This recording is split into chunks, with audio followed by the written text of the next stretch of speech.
오늘은 사순절 네 번째 주일입니다. 사순절을 보내며 예수 그리스도의 십자가와 부활을 묵상하고 그 은혜에 감사하며 경건한 삶을 사는 기간이지요.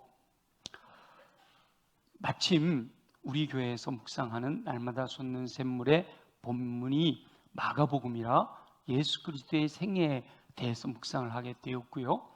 그리고 또 마침 이 사순절 요즘 진도가 예루살렘으로 올라가시고 예루살렘 성전을 정결하게 하시는 장면이라서 십자가를 지시기 전 이제 곧 십자가 지시고 부활하시고 하는 이 장면들을 묵상하게 될 텐데, 바로 예수 그리스도의 삶을 묵상하기에 너무 좋은 기회였습니다. 이 말씀 묵상의 장점은 이렇게 쭉 읽어나가는 통독보다 이 말씀 묵상이 좋은 점은 이미 통독을 통해서 알고 있는 내용, 그 본문을 좀 깊이 묵상함으로써 새로운 깨달음을 얻게 된다라고 하는 거지요. 저도 이번에 마가복음을 다시 묵상하면서 새로운 것들을 발견할 수가 있었습니다. 그 중에 하나가 거라사의 군대 귀신 들린 광인, 그리고 수로보니게 여인에 대해서 묵상을 할 때 예수 그리스도께서 한 영혼을 위해서, 거라사의 군대 귀신 들린 한 사람을 위해서 갈릴리 바다를 건너가시고, 또 수로보니게 여인, 그 여인의 기도를 들어주시고자 이방 도시 저 두로까지 먼 길 가시는 것을 마다하지 않았다라고 하는 것을 발견했습니다. 예수 그리스도의 은혜와 긍휼이 필요한 영혼들은 먼 길 마다하지 않으시고 찾아가셔서 그들을 치유하시고, 그런데 놀라운 것은 그렇게 가셨다가 주변에 있는 많은 사람들과 만나시지 않고 거라사 광인 치유하시고 바로 바다를 건너오셔요. 수로보니게 여인의 기도를 들으시고 다시 갈릴리로 돌아오신단 말이죠. 그러니까 한 영혼을 만나기 위해서 바다를 건너는 거나 먼 길 가는 것을 개의치 않으셨던 것을 발견했어요. 아, 하나님께서 나 한 영혼을 위해서 이렇게 수고를 아끼지 않으시는구나 라는 것에서 얼마나 은혜가 됐는지 몰라요. 그리고 계속 묵상하는 가운데 바리새인들이 스스로 예수님께로 나와요. 근데 이 바리새인들은 예수 그리스도를 힐난하며 시험하려고 하늘로부터 오는 표적을 구해요. 그런데 바리새인들은 스스로 예수 그리스도를 찾아왔잖아요.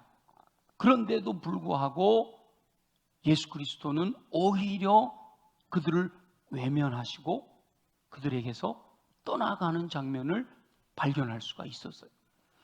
아니, 어떤 영혼들은 그 먼 길까지 찾아가서 그 한 영혼 때문에 그 영혼을 해방시켜주고 치료하고 그리고 다시 그 먼 길을 돌아오시기도 하는가 하는데, 어떤 사람은 스스로 제 발로 찾아와서 예수님께 질문을 하는데도 불구하고 그들을 외면하시고 그들을 떠나시는 장면을 발견했단 말이죠. 예수 그리스도는 지금도 동일하게 역사하고 계신단 말이에요. 그렇다면 지금도 예수님께서 직접 먼 길까지 찾아가시는 영혼들이 있는가 하면 스스로 찾아와도 떠나가시는 영혼들이 있다는 거죠. 그렇다면 나는, 저와 여러분은 예수 그리스도께서 먼 길마다 하고 찾아와 주시는 영혼일까? 아니면 내가 스스로 찾아가도 외면하시고 나를 떠나가는 존재일까? 묵상해 보게 된 거죠. 그러면서 주님, 저는 우리 예수님이 찾아오셔서 나와 함께 해주시고 나의 필요를 하시고 나의 연약함을 하시고 고쳐주시고 위로하시고 격려해 주시는 영혼이 되기를 소망합니다 하고 기도하게 되었죠. 물론 예수 그리스도께서는 이미 높고 높은 보좌를 내려놓으시고 사람의 몸을 입고 저와 여러분을 찾아오신 줄 믿습니다. 그 찾아오신 예수님을 영접하는 이들은 풍성한 은혜를 누리게 됩니다. 그런데 영접하지 않는 이들은 오히려 진노가 그들을 기다리고 있습니다. 저와 여러분은 예수 그리스도께서 찾아오셨을 때 늘 감사함으로 영접하는 삶을 살아서 예수 그리스도께서 기쁨으로 더 반복하여 찾아오시는 삶을 살게 되시기를 예수님의 이름으로 축원합니다. 오늘 우리가 함께 읽은 이 내용은요, 포도원의 비유입니다. 포도원 농부의 비유, 포도원 주인의 비유, 이렇게 여러 가지로 표현할 수 있는데, 포도원의 비유는 이 이야기를 통해서 말씀하시려고 하시는 뜻이 담겨 있다라고 하는 거죠.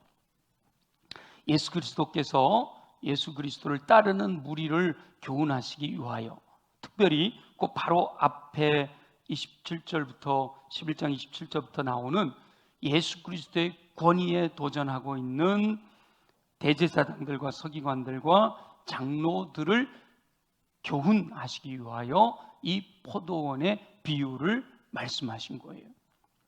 한 사람이 포도원을 만들었어요. 그리고 산 울타리를 두르고 집자는 틀을 만들고 망대를 지어놓고, 다시 말하면 포도원에 농사짓기에 필요한 모든 것들을 완벽하게 갖춰놓고 농부들에게 세를 주고 타국을 방문하러 떠났습니다. 여기서 포도원을 만드신 주인은 여호와 하나님을 의미하지요. 여호와 하나님께서 이 땅에 사는 모든 영혼들, 저와 여러분들의 생명을 비롯하여 살아가는 데 필요한 모든 것을 공급해 주시는 줄 믿습니다.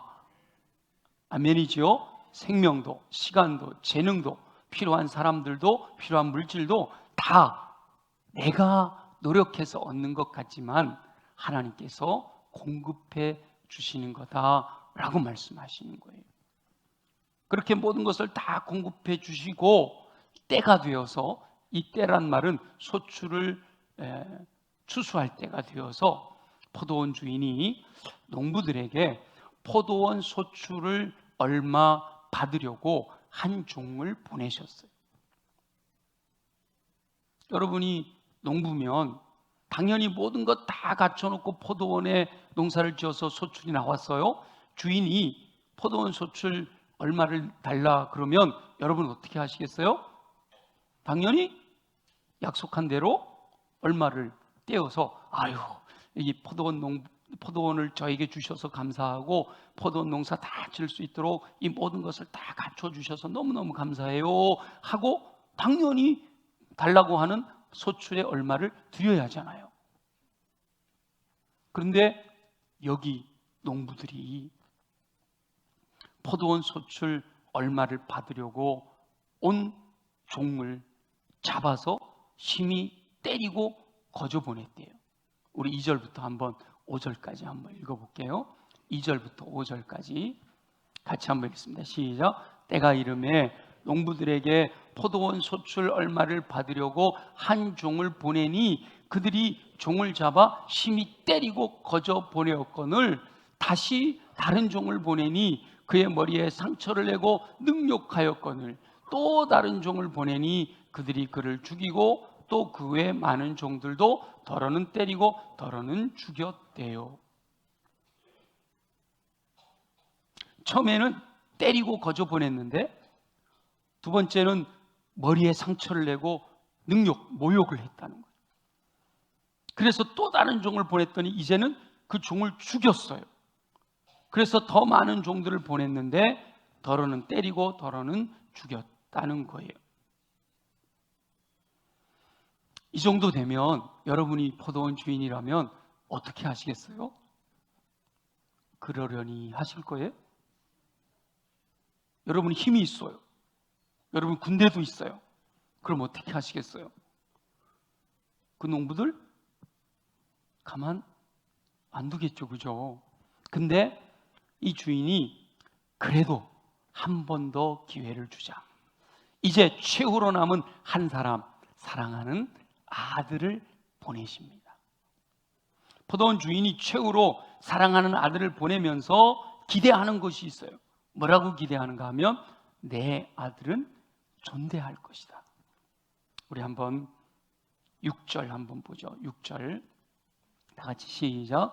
이제 한 사람이 남았으니 곧 그가 사랑하는 아들이라 최후로 이를 보내며 이르되 내 아들은 존대하리라 하고 생각했다는 거예요. 그런데 이 농부들은 어떻게 반응하는가 하면 자 보죠. 7절 다 같이 시작. 그 농부들이 서로 말하되 이는 상속자니 자 죽이자. 그러면 그 유산이 우리 것이 되리라 하고 이에 잡아 죽여 포도원 밖에 내던졌대요.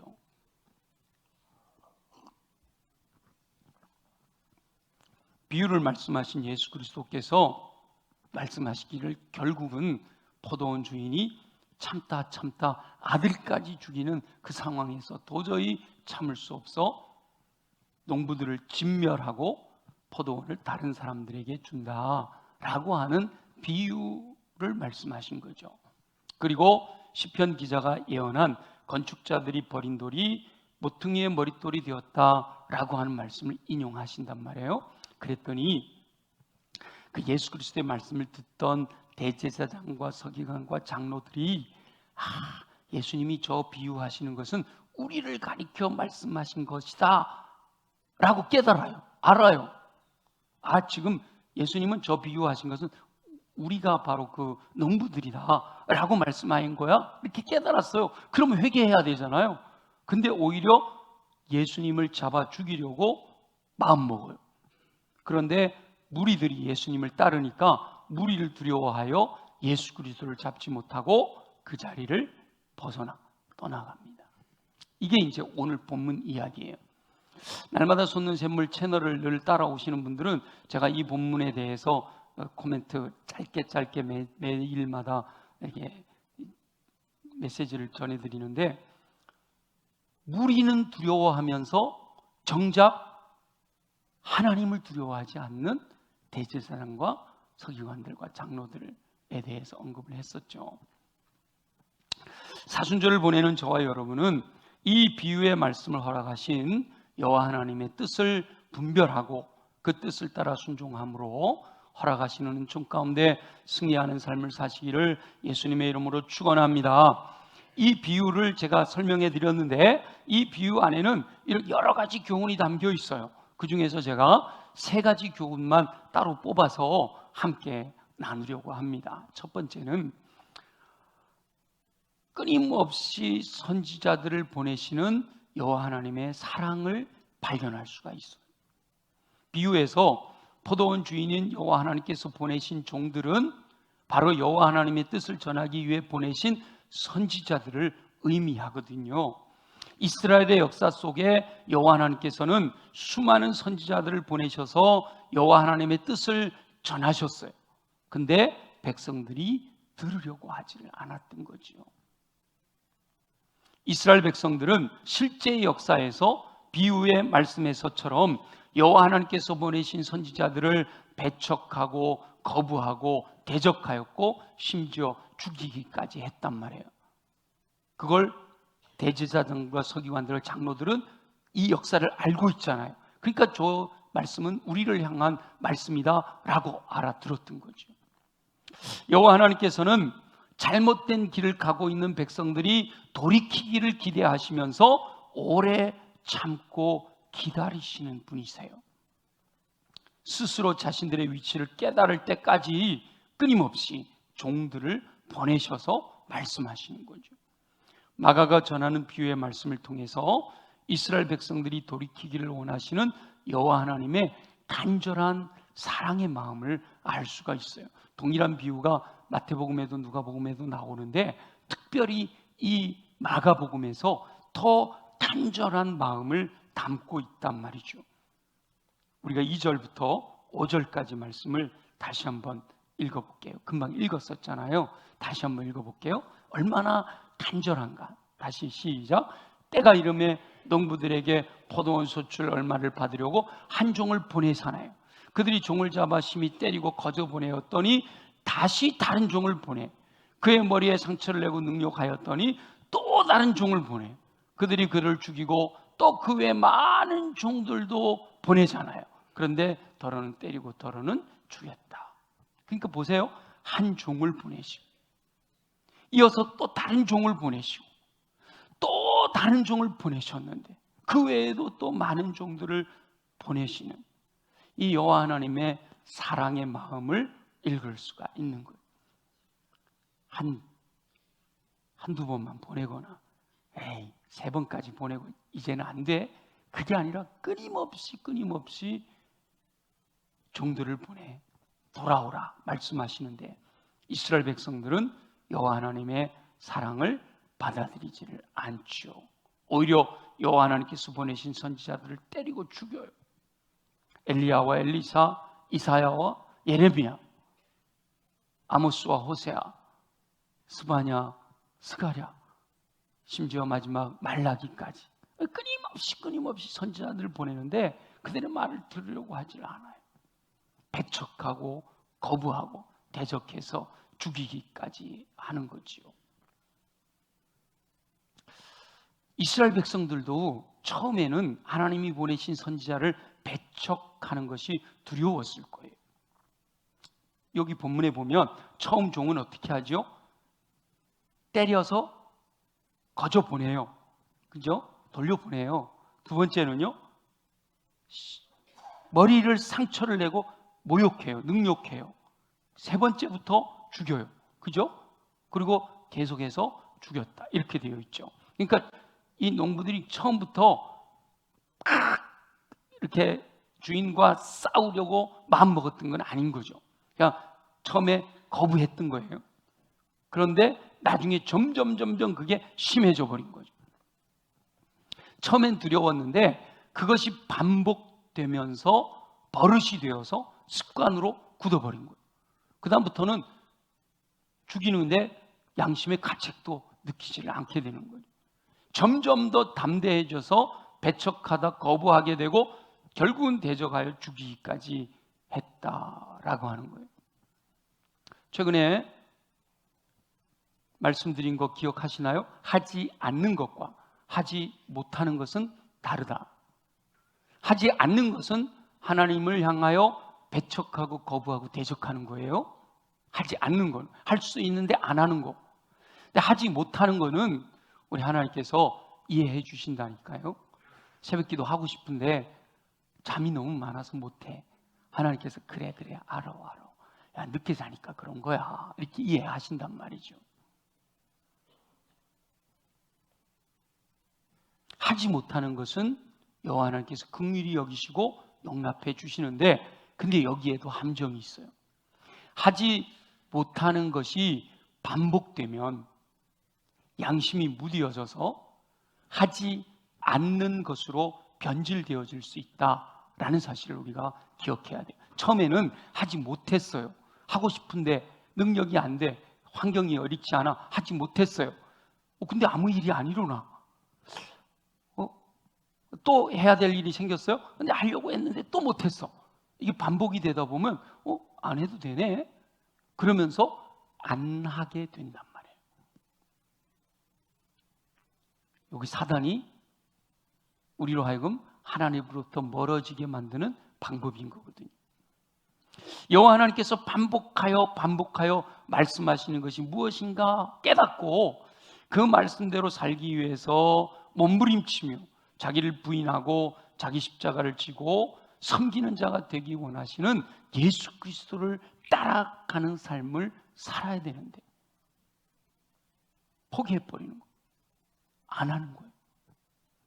저와 여러분은 여호와 하나님의 뜻을 깨달아서 끊임없이 저와 여러분들을 사랑하시는 그 사랑을 받아들이고 그 사랑 안에서 승리하는 삶을 사시기를 예수님의 이름으로 축원합니다. 두 번째는 여호와 하나님께서 포도원의 주인이 농부에게 요구하시는 것을 말씀하시면서 여호와 하나님께서 요구하시는 것이 무엇인가 라는 것을 교훈해 주십니다. 자, 우리 2절을 한번 볼게요. 2절 같이 읽어볼게요. 시작. 때가 이름에 농부들에게 포도원 소출 얼마를 받으려고 한 종을 보냈어요. 뭘 달라 그랬다고요? 소출의 얼마. 원래 이 포도원이 누구 거라고요? 하나님 거라니까요. 주인 거잖아요. 그러면 야, 거기 소출에서 나오는 거 거의 다 나한테 갖고 와. 뭐 그렇게 얘기해도 할 말이 없잖아요. 그죠? 내 거 아니니까.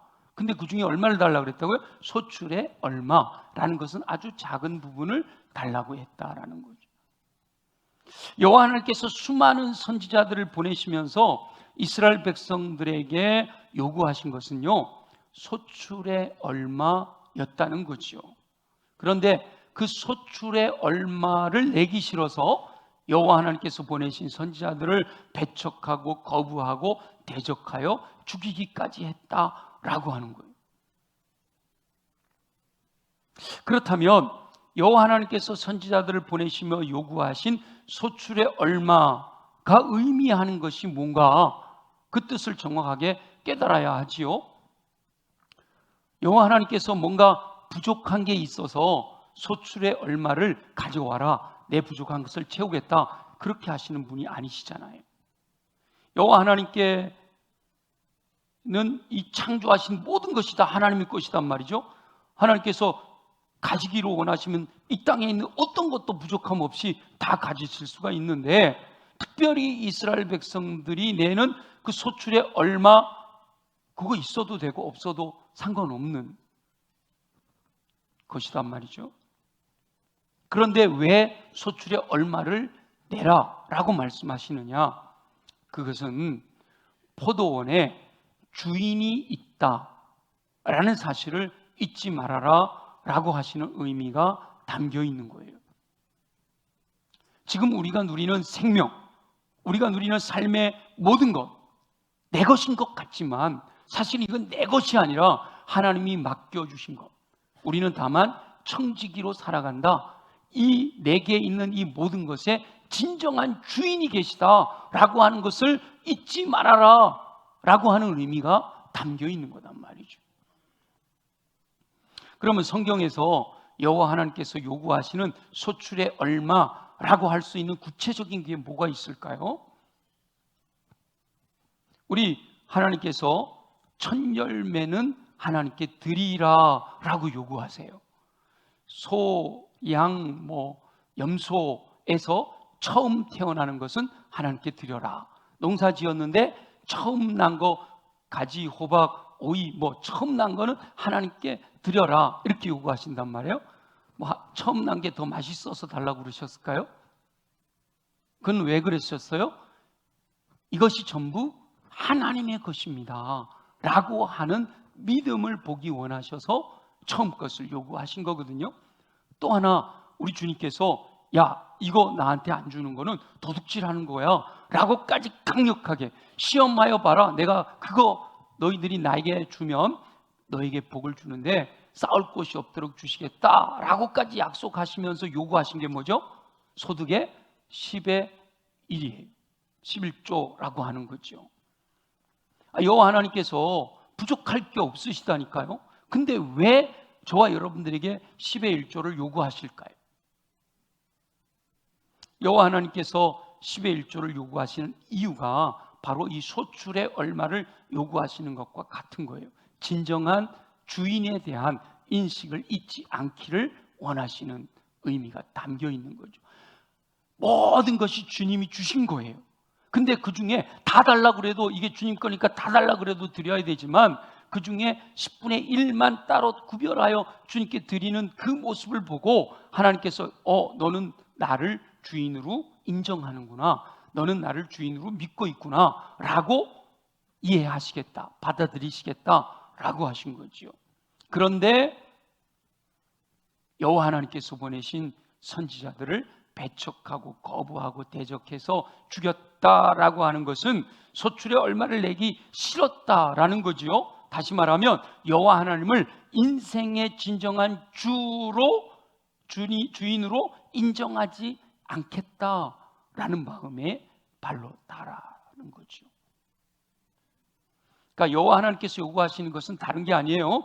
여호와 하나님이 나의 주 되심에 대한 확실한 믿음을 보여줘라 라고 요구하시는 거예요. 이게 다시 행위로 가면 안 돼요. 우리 주님은 믿음을 요구하시는 걸 믿음의 증표로서의 소출의 얼마를 내어놔라 라고 말씀하시는 거죠. 주 되심을 인정하는 그 믿음을 증거하는 증거가 소출의 얼마를 드리는 것이었다라는 거예요. 나의 모든 것이 여호와 하나님의 것임을 고백하며 11조를 드리는 것을 비롯해서 먹든지 마시든지 무엇을 하든지 모두 다 여호와 하나님의 영광을 위해서 살아가고 있는 삶의 모습들이 보여지기를 원하시는 거단 말이에요. 정말 믿음이 있노라라고 하면 믿음으로 살아라라고 하는 것을 요구하시는 거예요.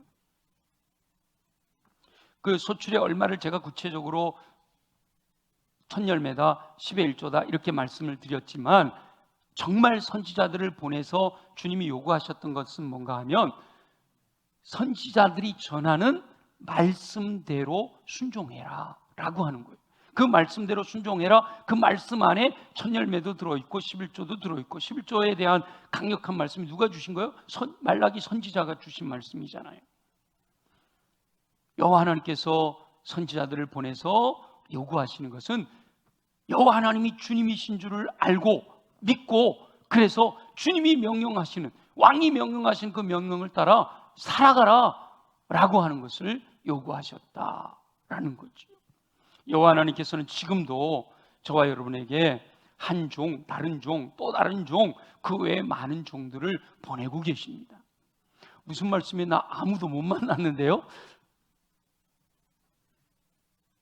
하나님께서 지금 저와 여러분에게 공동체 성경 읽기 해라, 날마다 솟는 샘물로 말씀 묵상해라, 1339 기도에 동참해라, 그리고 끊임없이 릴레이 기도에도 함께 해라, 또 셀 모임에서, 제자 훈련에서, 또 이 모임에서 저 모임에서, 심지어는 새벽 예배를 통하여, 금요 기도회를 통하여, 주일 예배를 통하여 강단에서 선포되어진 이 모든 것이 다 여호와 하나님께서 저와 여러분들을 사랑해서 보내주시는 종들이에요. 선지자들이에요. 여러 가지 방법을 통해서 끊임없이 여호와 하나님께서는 저와 여러분이 말씀대로 순종하는 삶을 살 것을 요구하고 있는 거예요. 너희가 진짜 나를 주로 알고 왕으로 알고 하나님으로 안다면 이 말씀대로 살아라 라고 하는 것을 끊임없이 요구하고 계시단 말이죠.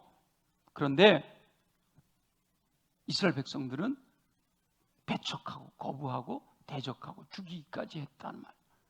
이 불순종은 끊임없이 불순종을 낳아서 결국 불순종이 습관이 되게 만들어요. 바늘 도둑이 소 도둑으로 성장하게 되는 거란 말이에요. 처음에는 작은 것에도 가슴이 두근거려요. 말씀대로 순종하지 못하는 것에 대해서 안타깝고 가슴이 두근거리고 큰일 날 것 같고, 그런데 그것이 무디어져서 습관이 되면 아무리 큰 잘못을 저질러도 깨닫지 못하는 무감각에 이르게 된단 말이죠. 여호와 하나님 앞에서는 쓸데없는 담력을 키우지 말아야 돼요. 툭 치면 바로 엎드려야 돼요. 죄송해요 하나님, 제가 말씀대로 살지 못해서 살 수 있도록 힘을 주세요. 근데 툭 쳤는데 요 정도 견딜만 한데? 그리고 버텨요. 그럼 우리 하나님이 툭툭 치시잖아요. 제가 하는 말이 아니라 출애굽 당시에 모세와 바로가 그렇게 싸우잖아요. 툭 쳤는데 견딜만해. 투둑. 그래가지고 10번이나 얻어 터지잖아요.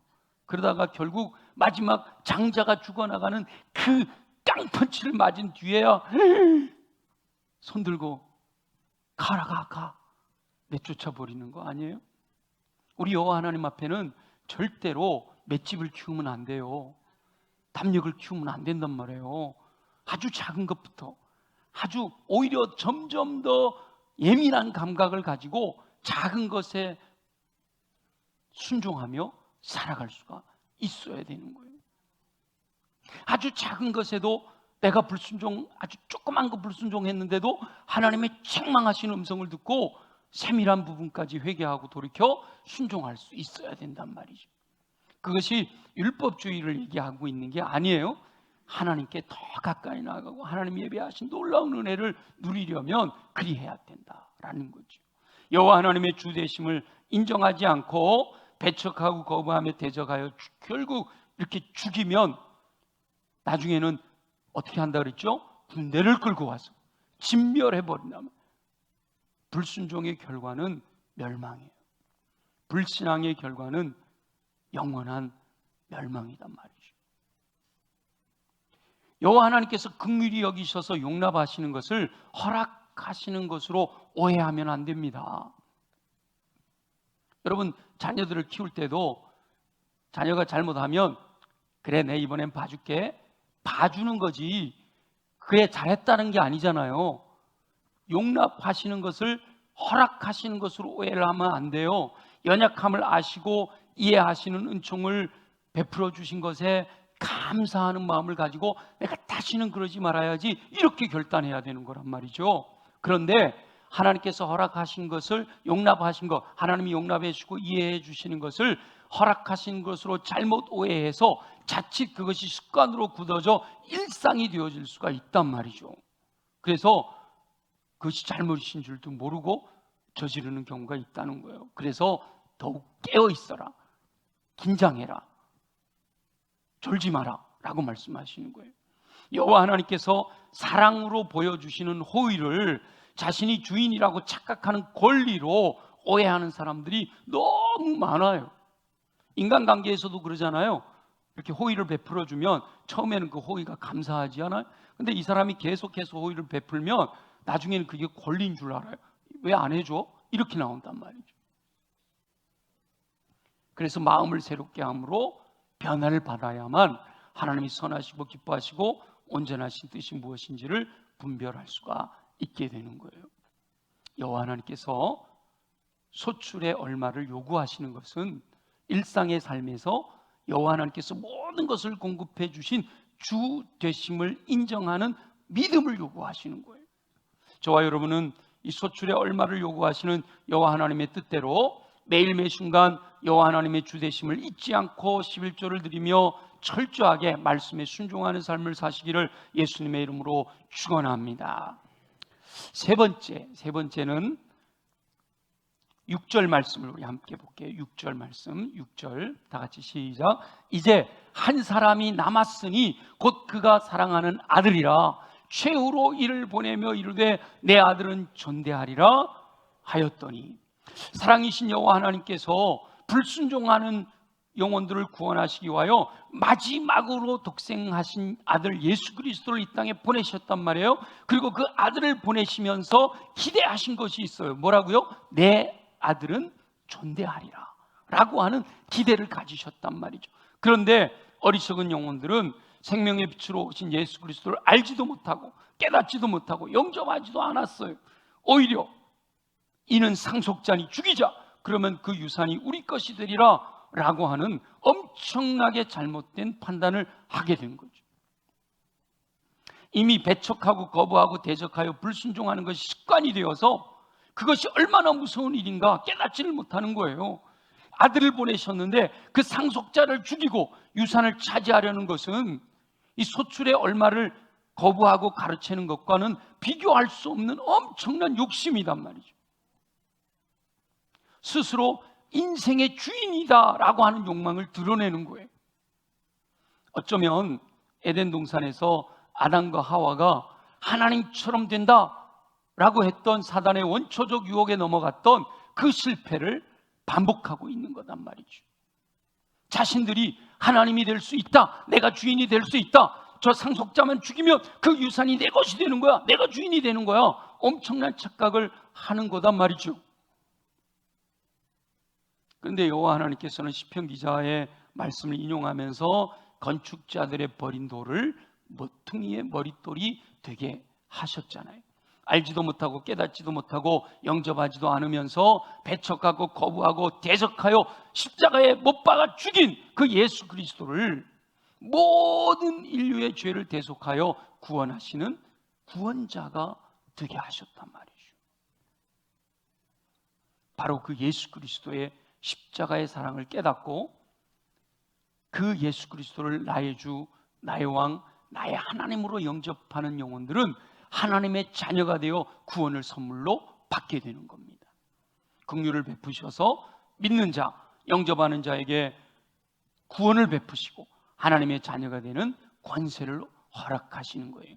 그러나 이렇게 긍휼히 여기심에도 불구하고 여전히 그 사랑을 거부하면 사랑으로 역사하시던 하나님께서 이제 공의로 역사하시는 거예요. 그래서 하나님의 사랑을 거부한 영혼들은 하나님의 공의에 의하여 멸망을 당하게 되는 거예요. 하나님께서 기회를 주시는 거예요. 예수 믿으면 구원받는 거예요. 근데 그것을 거부하기 때문에 멸망에 이르게 되는 거죠. 그래서 저와 여러분은 긍휼히 여기실 때 감사하면서 깨어 긴장하고 더 믿음으로 살아가야 할 줄로 믿습니다. 안주하는 것은 멸망으로 가는 지름길이에요. 자기를 부인하고 자기 십자가 지고 예수 그리스도를 따라가야 되는 거예요. 제자들과 겸손한 무리는 여호와 하나님의 사랑을 누리는 거예요. 그러나 기득권자들은 여호와 하나님의 공의 앞에 서서 심판을 받게 되는 거죠. 독생자 예수 그리스도 아들을 보내신 여호와 하나님의 마음을 깨달아야 되는 거예요. 아들을 보내시면 존대할 것을 기대하고 계심을 깨달아서 그 예수 그리스도를 나의 주로, 나의 왕으로, 나의 하나님으로 영접해야 되는 거예요. 영접한다는 것은 주 되심을 인정하는 거예요. 믿는 거예요. 입술로만 믿습니다, 이게 아니에요. 마음으로 영접해야 돼요. 진짜 내 마음의 왕좌에 예수 그리스도를 모셔야 되지요. 그렇게 모셨으면 주 되심이 삶에서 구체적으로 나타나야 되는 거예요. 생각하고 말하고 행동하는 모든 것이 정말 예수 그리스도가 나의 주이심을 고백하는 삶이 되어야 된단 말이죠. 저와 여러분의 포도원은 전적인 여호와 하나님의 선물이고 은혜예요. 저와 여러분의 삶의 모든 것은, 내 인생 전체는 여호와 하나님이 허락하신 선물인 줄로 믿습니다. 그 은혜를 허락하신 여호와 하나님께서 내 인생의 진정한 주가 되시고 왕이 되시고 하나님 되신다는 사실을 결코 잊지 말아야 돼요. 여호와 하나님께서 반복하여 보내신 선지자들과 마지막에 보내신 사랑하는 아들과는 천지 차이가 있어요. 혹 이렇게 소출에 얼마 드리는 것은 우리가 연약해서 놓쳐버릴 수가 있을지 몰라요. 그것도 놓치지 않으면 더 좋지만, 그러나 여호와 하나님께서 보내신 아들 그 예수 그리스도를 존대하는 삶에 대해서는 결코 잊어서는 안 된다는 거예요. 그 예수님이 나의 주님이시다라고 하는 것은 결코 순간도 잊어서는 안 된다는 거예요. 사순절을 보내며 여호와 하나님께서 사랑하시는 아들이신 예수 그리스도의 주 되심을 분명하게 고백하고 그 주 되심을 믿는 자답게 생각하고 말하고 행동하는 믿음의 삶을 통해 승리하는 삶을 사시는 저와 여러분 모두 되어지시기를 예수님의 이름으로 축원합니다. 우리 주신 말씀을 기억하면서, 하나님, 그렇습니다. 예수 그리스도가 나의 주, 나의 왕, 나의 하나님이심이 분명합니다. 그렇게 살아가기를 소망합니다. 힘을 공급하여 주시옵소서. 우리 다같이 함께 통성으로 기도하겠습니다. 진정한 주인이 누구인가를 분명하게 알고 깨달아 살아가기 원하시는 우리 주 여호와 아버지 하나님, 포도원의 비유를 통하여 여호와 하나님의 뜻을 깨닫게 하시니 감사합니다. 나의 삶에서 생명을 비롯하여 이 땅에서 누리는 모든 것이 여호와 하나님께서 허락하신 것임을 분명히 깨달아 알게 하여 주옵소서. 여호와 하나님께서는 모든 것을 공급하시고 그중 소출의 얼마를 요구하신다는 것을 알게 하시옵소서. 소출의 얼마를 요구하시는 것은 주 되심에 대한 분명한 믿음을 요구하는 것임을 잊지 않게 하시기를 원합니다.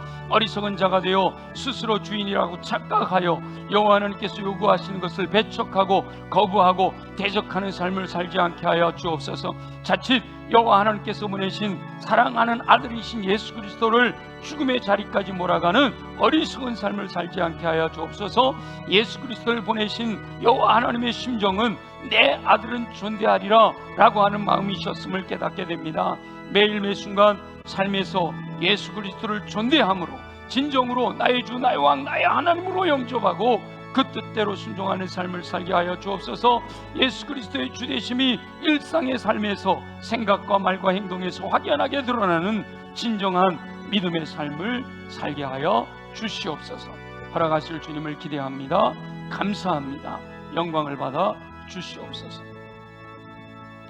살아계시 역사하시는 우리 주 여호와 아버지 하나님, 오늘 주신 말씀을 마음에 깊이 새겨 예수 그리스도가 나의 주 되심을, 나의 왕 되심을, 나의 하나님 되심을 순간이라도 잊지 아니하고 그 믿음으로 살아갈 수 있도록 은혜 베풀어 주시옵소서.